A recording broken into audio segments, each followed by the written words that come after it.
speak a little bit about it, because now we are moving firmly from country to city in the novel in a kind of lengthy way. So you know that Northampton Abbey and Persuasion are both path-centric novels.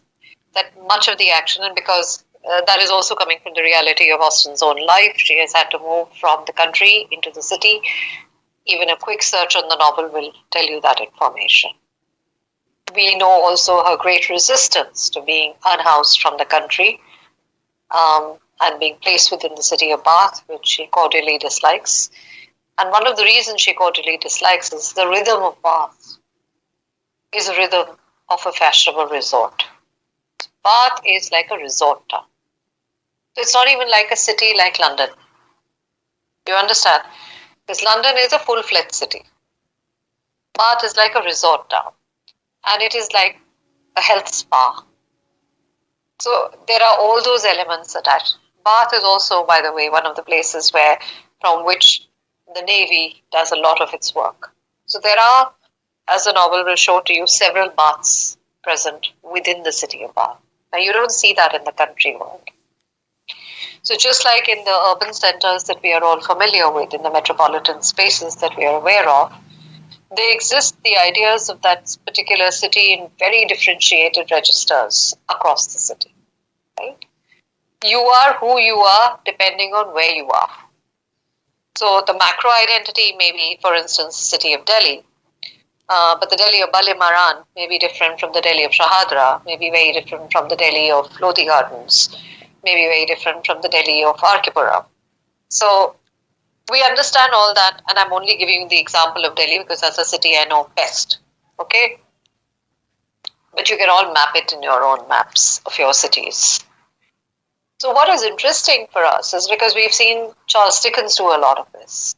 When Dickens writes out the city of London, you see variegated Londons. You know, the London which is sort of the London which appears very grand and imposing and full of the rich and the titled and all of that. And then the underbelly and the underclass of London, which Dickens does superbly, right? Because he will tell you and show you places that do not merit representation because they are considered to be outside of representation. Now, Austen doesn't go that far, but she does go far, okay? Because this is not a novel which is born out of industrialized England.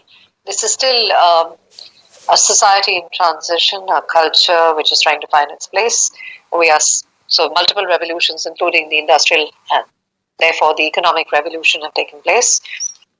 But the class mobility is still, it's slow. And the shifts are still sort of, they're in flux. They haven't kind of concretized. So this is important for us to see that despite the fact that this is a smaller area of reference, the city of Bath, Austen does manage to navigate certain different aspects of Bath within the writing of the Bath sections. Because there's a Bath of Camden Place, where the baronet and his daughter have now removed to. And because we are not familiar with Bath, we miss the significance of the spaces, right? There's the Bath of Laura Place, where the cousins, the Dalrymples, will be living. The Viscountess and the Right Honourable, the daughter, they will be living. There is a Bath which is not quite named, where the naval gentlemen kind of foregather and live, where the Crofts will be living. And then there is a Bath of Westgate, which is where Mrs. Smith lives with her landlady, right? So even at a very quick glance, you have 4 baths. So you have these multi-locational spaces all tied up within the notion of urban life or the metropolitan spaces that we are looking at. Now, who is the one person who negotiates these several baths? Tell me. Anne. You are mouthing it and I can't hear you, but I can know you're saying Anne, right? So it is important for us to see that Anne is like a floating signifier. And that floating signifier can move into multiple spaces and signify different things about those spaces. So if you look at chapter 16, there is, she's returned, as I said, to Camden Place. And she has already expressed her strange shock and surprise that somebody who is the owner of Kellench Hall is delighted by the fact that they have a drawing room 30 feet by whatever wide. Now, a little bit I will tell you about Camden Place. So, I've had the good fortune of going to Bath, um, you know, when I was doing my little Jane Austen journey. So, I went to Bath. I have to tell you a funny story here. Um, so, I went to one of the homes that Jane Austen and her family lived in, you know, which is now obviously a very high paying museum. And everybody is dressed in various Austen characters, which is what happens. England has made so much money out of being really smart with their writers. So I think that day there was a Lydia, and there was somebody. I remember the Lydia because she was kind of walking around with me. So they pick various characters, and you do that, and then you do a tea, which is overpriced like mad, just to get the feeling of Austen's life. But what is really funny is that most of the spaces of Austen, uh, Asians flock. And when I mean Asians, I don't mean Indians. I mean the Japanese. And the Japanese are present. They are standing posing with various cardboard cutouts and everything. So that was very interesting for me because we think of Austen as being largely part of the subcontinental world, not of East Asia. And it'll surprise you to know that a lot of work on romanticism comes out of Japan. And there's a fair amount of interest in Austen in Japan. So we know Japan's connection with American culture, but there is that other connection also. This was just by the way of digression. Now to go back to Camden Place. So Camden Place is one of the newer places which has been built up in Bath. So Laura Place is one of the older places where the Dalrymples live. Westgate is another old locality within Bath. But Camden is new. And it is created by there's no need for you to know the names, but there is a father and a son duo who build Bath. Because Bath is built in 18th century around the time. Late 18th century, early 19th century, Bath is in this massive development overdrive. Because it's become from a place where people used to, the springs always existed, the baths were always there, the Romans had built these incredible Roman baths in Bath. But it was not a center of fashion or polite society till the second half of the 18th century. The second half of the 18th century, it becomes a center of polite society, alternative to London. So there are two spaces of polite society and fashionable, all the, what we would call today, page 3, parties and, interactions. They take place in London, which has been well established, but they now also start taking place in Bath, and the assembly rooms, from being simply spaces where you went there to drink the waters, you don't say drink, though you say you take the waters, were always there, but they were kind of spruced up and became centers of fashionable interactions, which you will see in the second half of the novel. And in the assembly rooms also, there are very clear hierarchies as to who's allowed admission now and who's not allowed admission. So go back again to Camden Place. So Camden Place is like a new fashionable locality which has been created in the space of Bath. Just for your own interest, not that you can probably write anything in exam with it, but you should know that Austen deliberately chooses Camden Place as a residence of the baronet and his daughter, Elizabeth. Because Camden Place, while new and fashionable, is actually built in an area of Bath which has got seismic faults underneath it. So it is prone to, the foundation is not very strong of the buildings. They look very nice from the outside, but foundationally they are not strong. And many of them sort of collapse at a certain point of time. So now, obviously, Austen is not then choosing Camden Place by accident. Because in many ways, by placing the denizens of Kellench Hall within Camden Place, what is she doing? She's showing us that this is equally hollow. This life that is lived by the so-called people who see themselves as representative of certain classes and the power though waning, of those classes are actually living on shifting ground, literally on shifting ground. And that this manner of living or being or enacting their everyday lives is on fragile ground in every which way, metaphorically and, of course, temporally and certainly spatially. So it is important for you to understand why Camden Place, because it is rooted in nothing in that sense.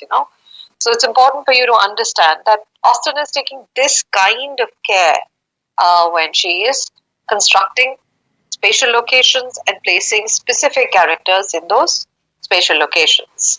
So that is on Camden Place. And then, of course, later on, the sequence in Westgate, which is where Mrs. Smith lives. Westgate, as I said, is an older locality. It is a slightly economically depressed locality of Bath, but it represents the Bath of old, place where people actually went because they needed a physical cure for whatever illness that was plaguing them at that point of time. So if the baronet and his, the people he interacts with go to Bath as a place of high society and fashion, there are also other peoples who are going to the Bath that's actually predating the polite society, Regency England, Bath.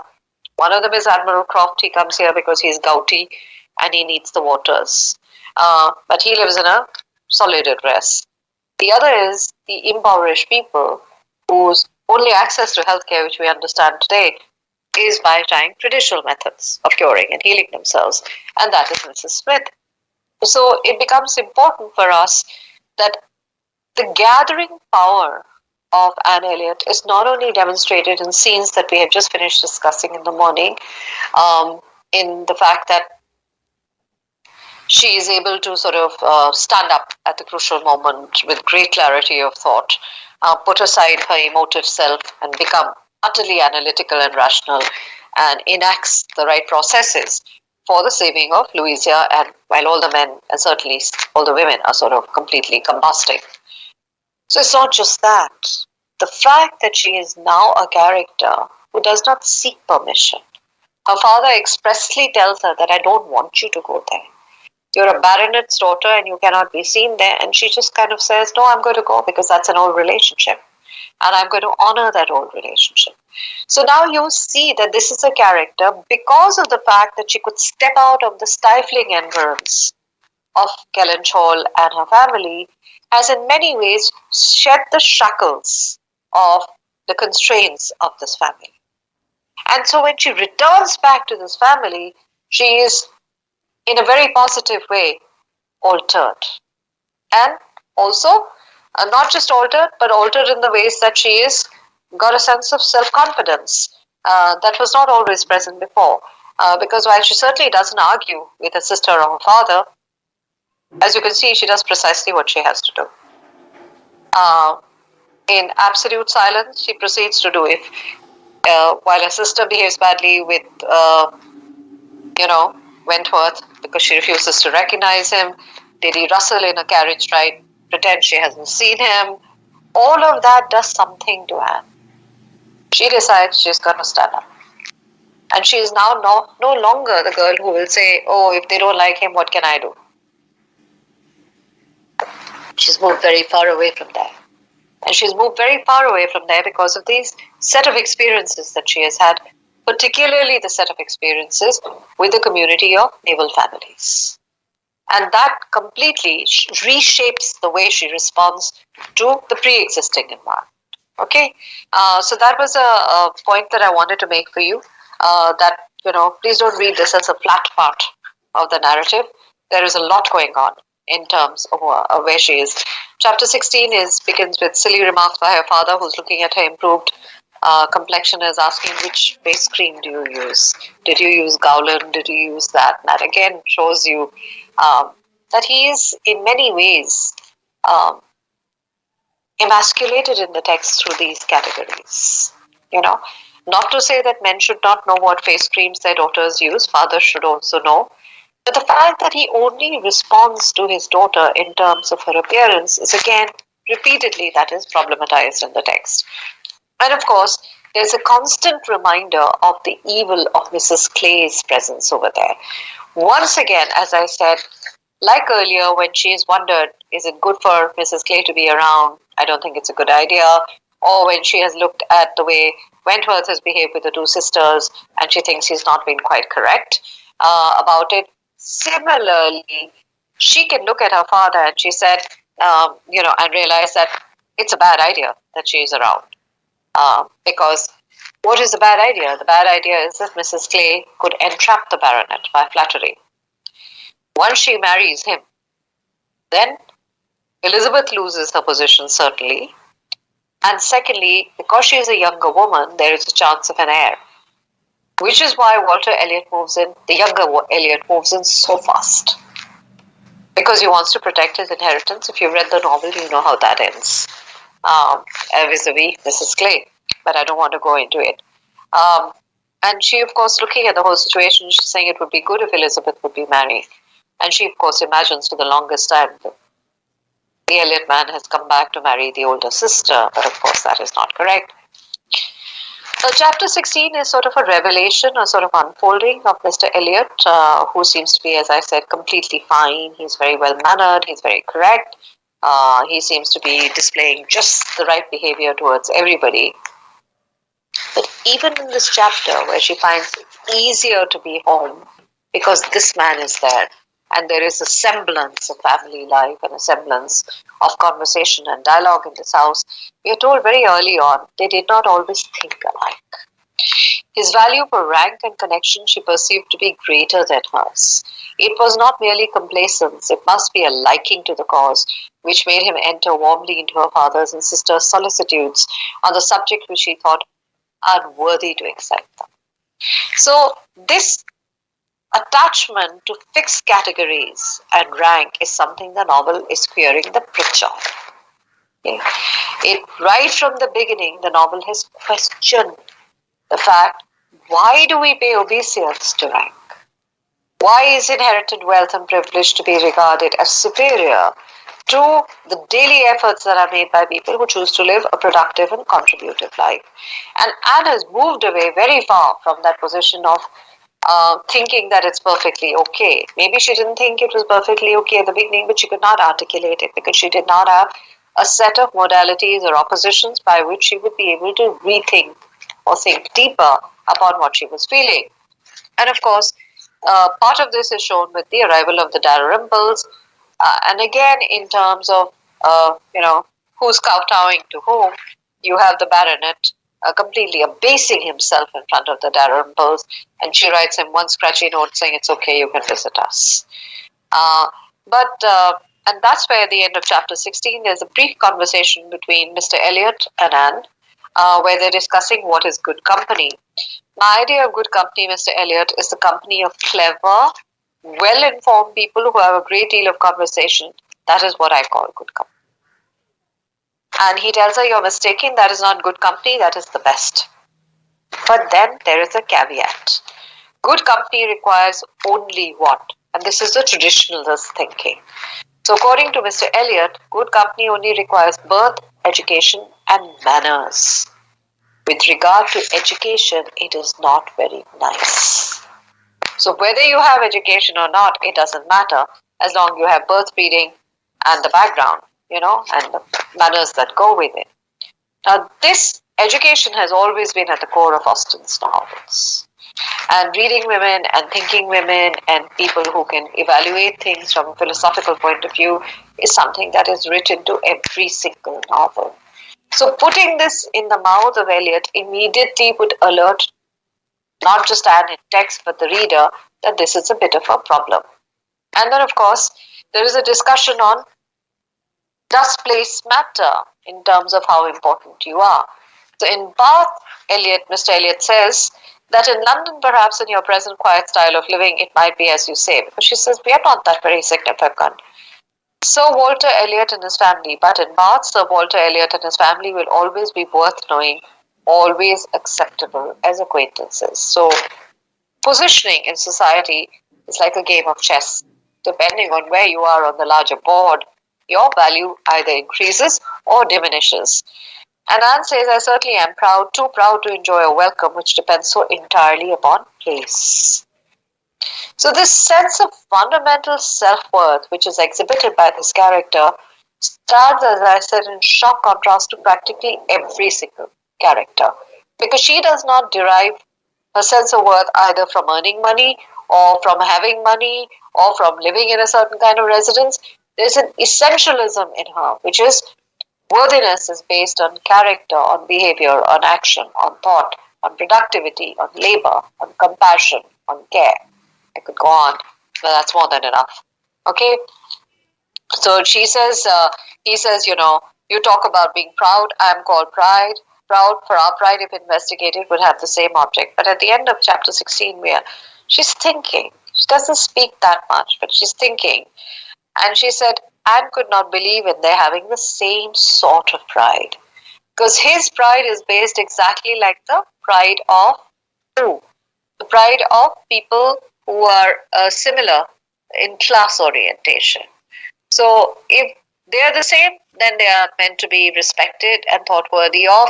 If they're not in the same place, and we know with the story of Mrs. Smith exactly what happens. Okay, that once she falls down the class category after the death of her husband, she's completely abandoned by more people joining. This is really annoying. Actually, I'll be very glad to get back to physical classes. You may like me less than because nobody can enter a class after I've entered. That's my thumb rule since I was very young and began teaching. So let me warn you about it right now. This is the last party that you are having with me.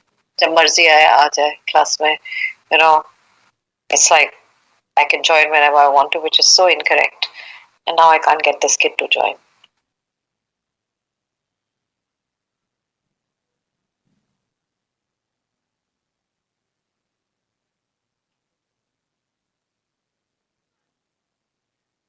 Also, I know that with technology, sometimes you're in the class and sometimes you get chucked out.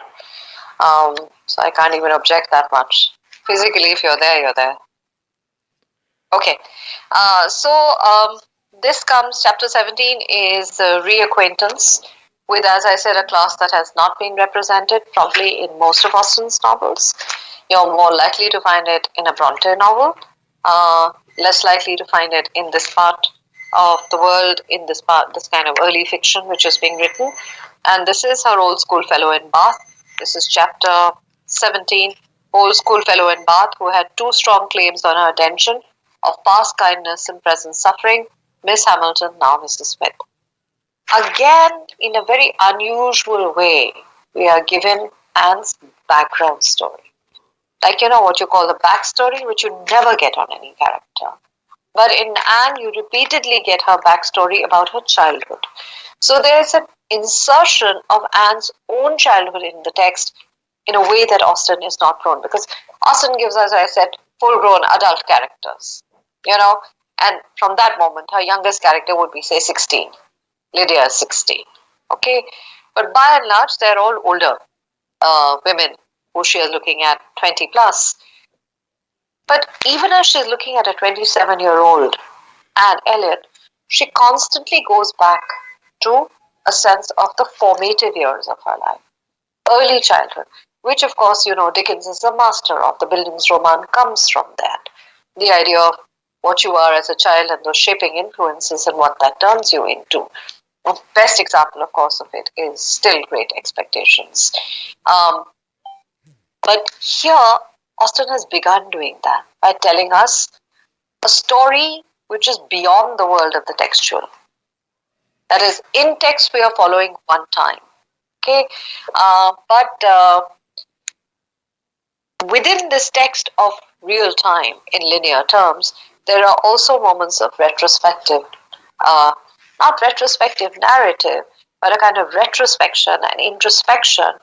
And the only character with whom this is done is, of course, Anne Elliot. Nobody else.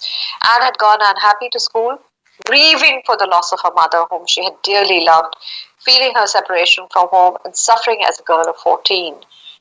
Very different voice of Austen, very different representation of strong. So she's a girl of 14 of strong sensibility and not high spirits, must suffer at such a time. So the ability to write in maternal loss is quite incredible in this text. That Anne is what she is because she was very young, was deeply attached to one parent, and then the loss of that parent. So the trauma of that continues to shape and dog her, which will also explain why Lady Russell will be more formative in terms of the influence upon her when she's much younger, because she's only 19. She's 5 years after the loss of her mother, father and sister, and nobody is interested in her. So it is not in that sense surprising that as a 19-year-old, somebody who's standing in as a parent to you would be somebody you would pay attention to, you know. Later on, of course, by 27, that has gone, okay, because she has gathered herself. She has become a person in her own right with great difficulty.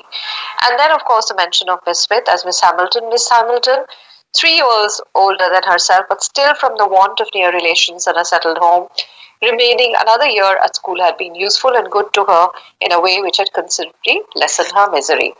So again and again, what you see in this text is the sense of constancy that I was talking about. That she is loyal and constant, even at points where loyalty and constancy can be a source of trouble or pain with her. And that loyalty and constancy is, of course, shown in the fact that she refuses to accept another match who would have been perfectly fine in Charles Hayter. So the sense of loyalty and constancy in this character, as I said, her moral compass doesn't waver. No matter what the world is saying, eventually she will do what seems absolutely pertinent and right to her. Now, of course, this Miss Hamilton, who is Mrs. Smith, her circumstances have changed. She was a widow and poor.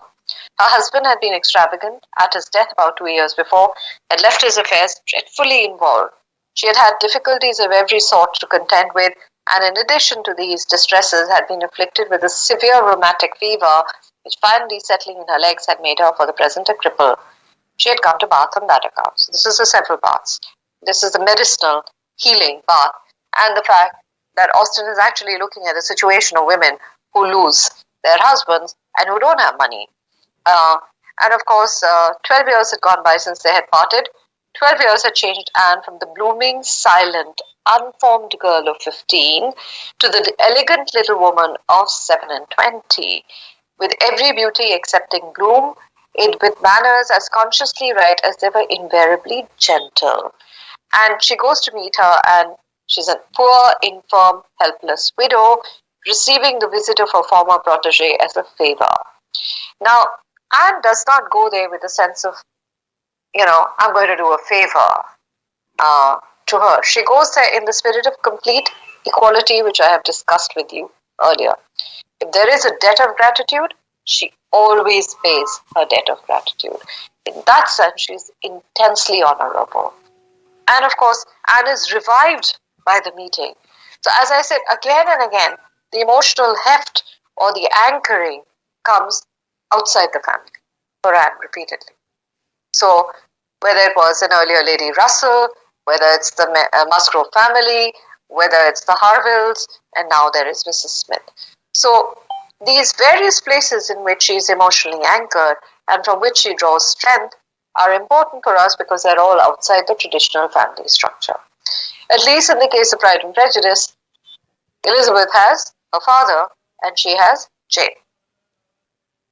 So there is a lot of strength that is drawn from those two relationships within the family. But in the case of Anne, she is completely emotionally isolated within the biological unit. And so the need to sort of establish by Austen the fact. And of course, there's the story of Mrs. Smith and how it had ended. But what is important about Mrs. Smith is despite the desperate circumstances she is in, there's a kind of resilience and a humor and a will to live in her, which is very refreshing in text for us. And of course, Anne observes this because she's like a novelist. A submissive spirit might be patient, a strong understanding would supply resolution, but there was something more. This is about Mrs. Smith. Here was that elasticity of mind, that disposition to be comforted, that power of turning readily from evil to good, of finding employment which carried her out of herself, which was from nature alone. It was the choices given to heaven. Now, employment is important again because she's making purses. She's doing a kind of NGO-like activity, trying to support. While she is poor, she's still communitarian. So this becomes again important for us in terms of the arguments I've been making on community life, productivity, and labor in other points of the text. And of course, then there is the mention of again. So this novel actually presents to us people from classes who would not traditionally fit into the Austen universe as is usually written about Austen. Okay, so you have Mrs. Croft, an unusual woman of her times. Okay, if you're talking about the creation of a new woman, a modern woman, then there is Mrs. Croft. In her treatment of the widow Smith, impoverished in poor physical health, again there is a kind of new treatment of how this is to be. So this is not somebody who you have to feel sorry about. This is somebody who, as I said, is resilient, has an ability to be still contributive and still positive. And then there is a mention of another character we never quite meet face to face in the text, so to say, that is Nurse Rose. I would like you to pay attention to my comments on this one. She says that, she's being nursed by this woman called Nurse Rook. Hers is a line for seeing human nature. So it's very interesting how this is sort of a medicalized gaze into the text. How disease, how the sick room kind of is being etched out or indicted by Austen within this text. We all know, if you know anything about Austen, that Austen herself is lingering and dying, and ill health has really sort of got her, and she's not going to live very long.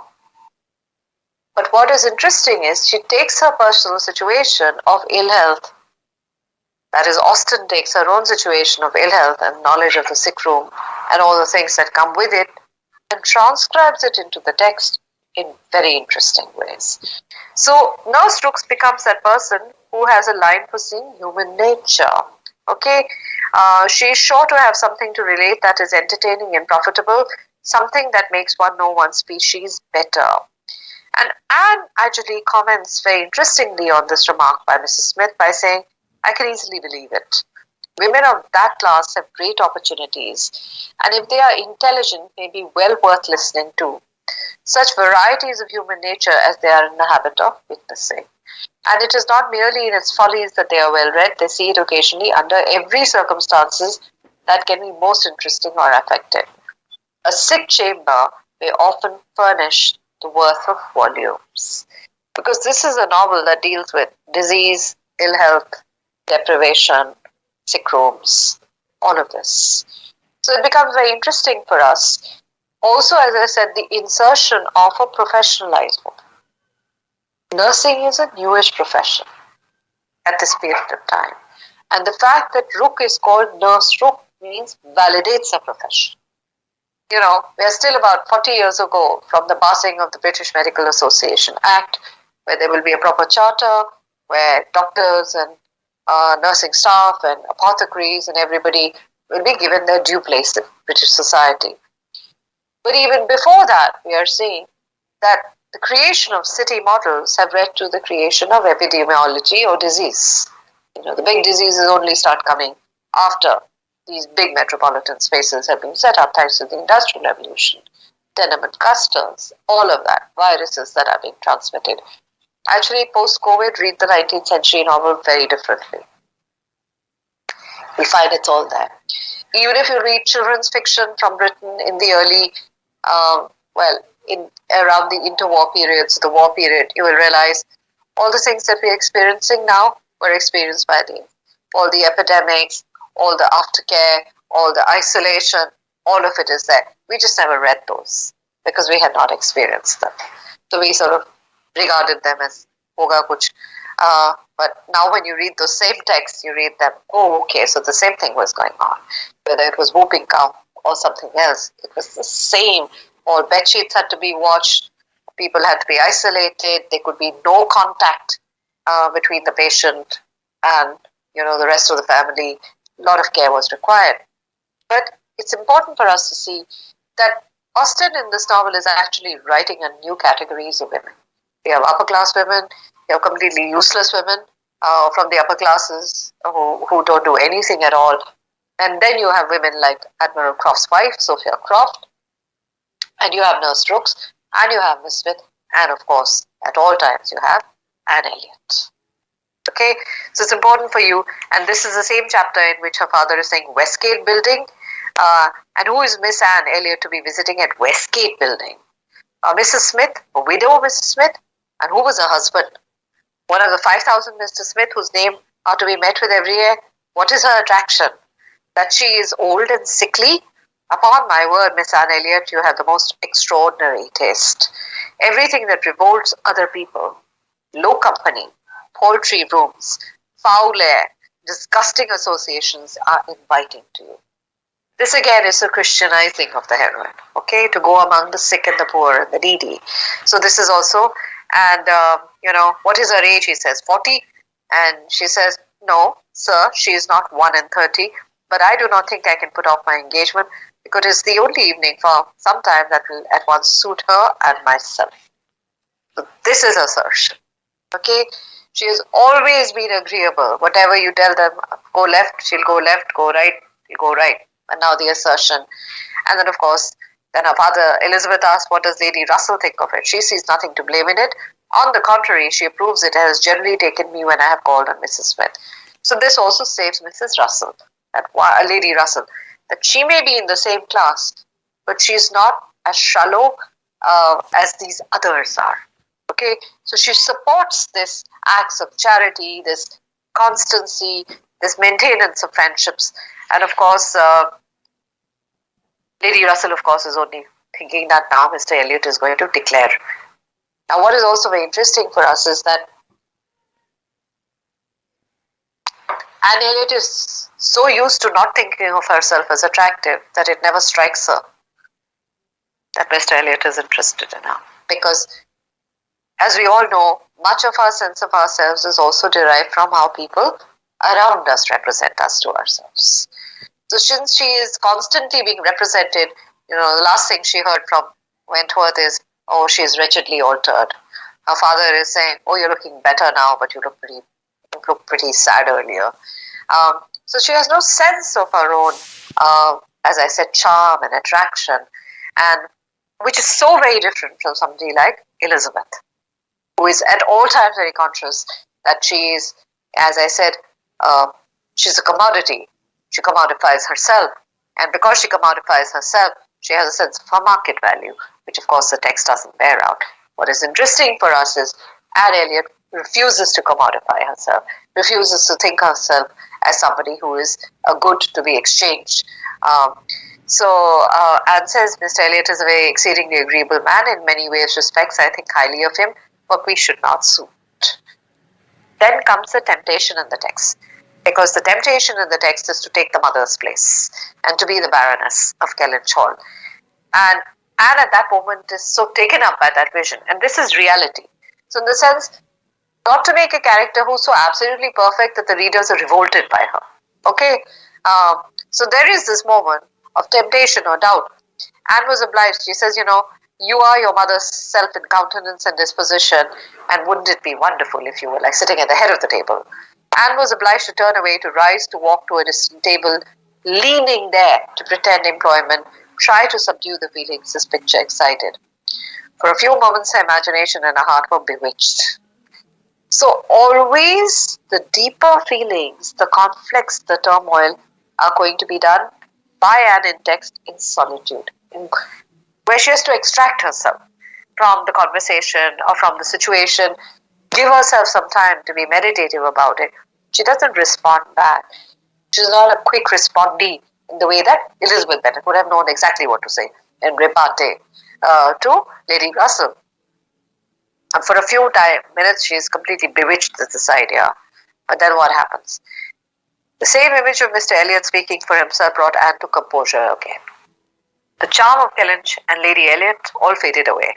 She could never accept him, and it was not just only her that her feelings were still adverse to any man save one.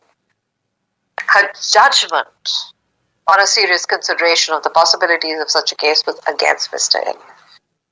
So when I was talking about passion and rationality, I was talking about sense and sensibility, another novel title from Austen. She unites within herself both sense and sensibility. Because if you look at sense and sensibility in the novel that was Austen's novel, Sense and Sensibility, sense is one, sensibility is another character. Two sisters, one sense, one sensibility. But by the time we are looking at Persuasion, within a single character, this capacity for analytical thought, careful evaluation of people and circumstances, and the capacity to feel deeply, which is really coming from, so if romanticism is really saying feeling is everything, imagination is everything, and has it.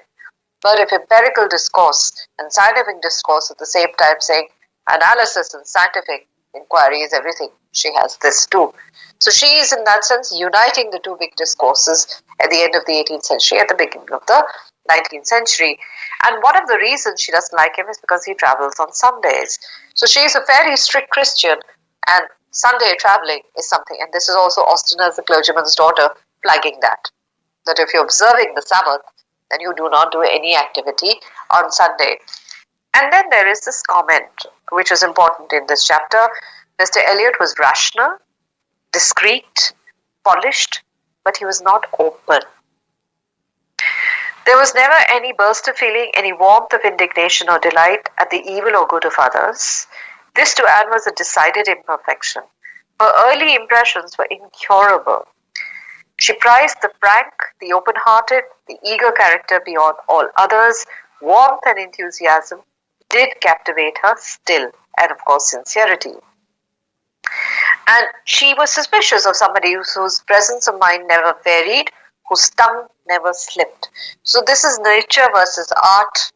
So, if you're looking at nature and you're looking at artifice, then Wentworth is nature and Eliot is artifice. Mr. Elliot was too generally agreeable, various as were the tempers in her father's house, he pleased them all. So that is the problematic that is placed in front. Chapter 18 is the announcement from Mary Musgrove. Guess what's happening? Guess who's getting married?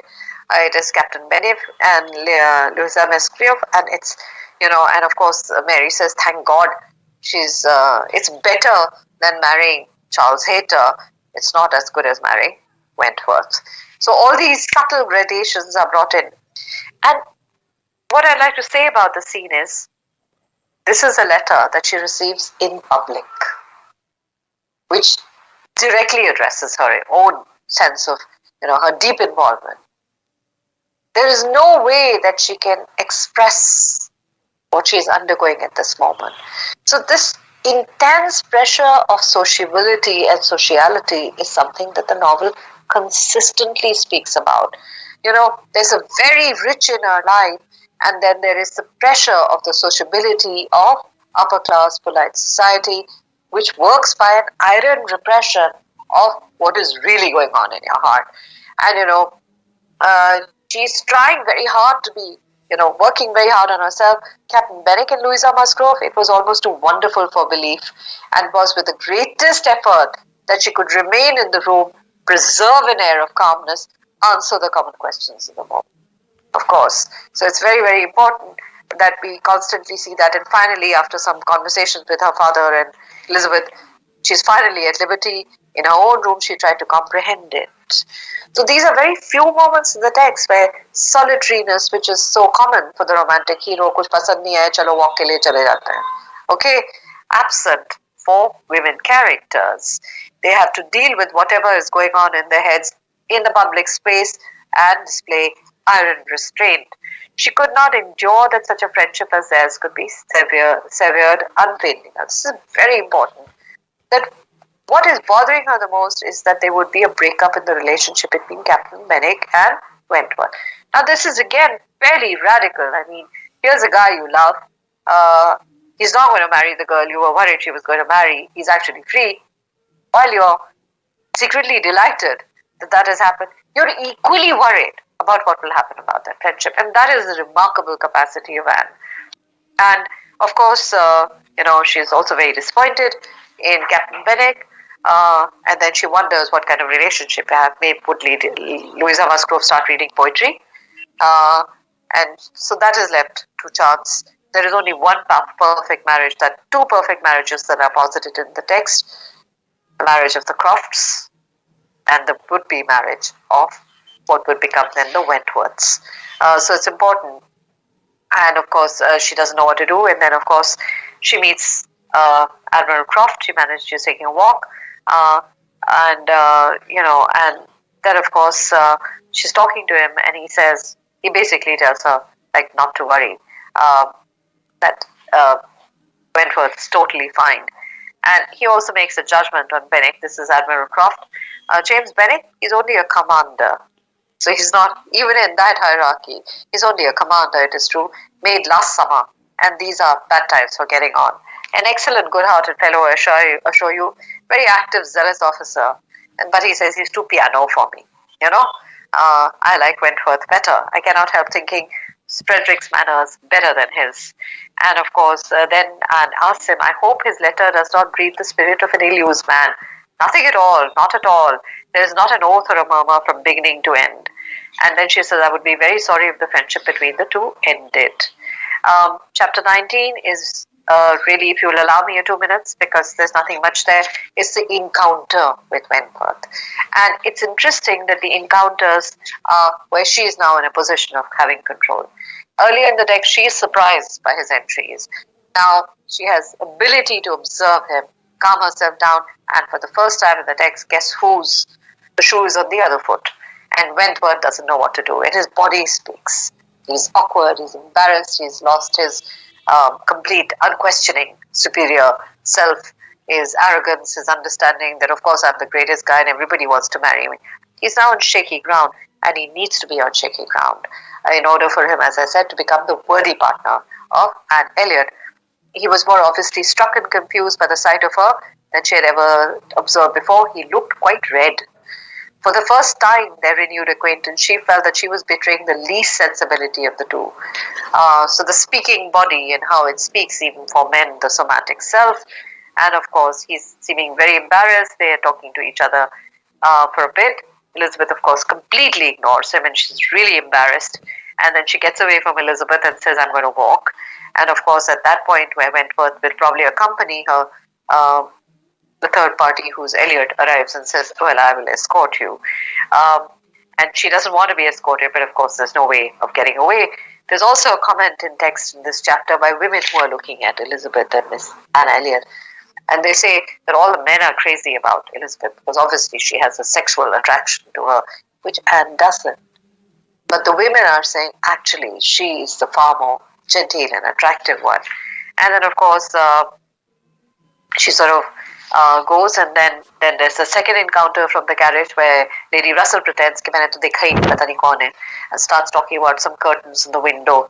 And at that moment, just like she has done with Mrs. Smith, right at the edge of chapter 19, the courage and the determination wells up in her. Elizabeth insulting him is one. Lady Russell ignoring him and pretending he doesn't exist kind of completely shifts the way she responds to the situation.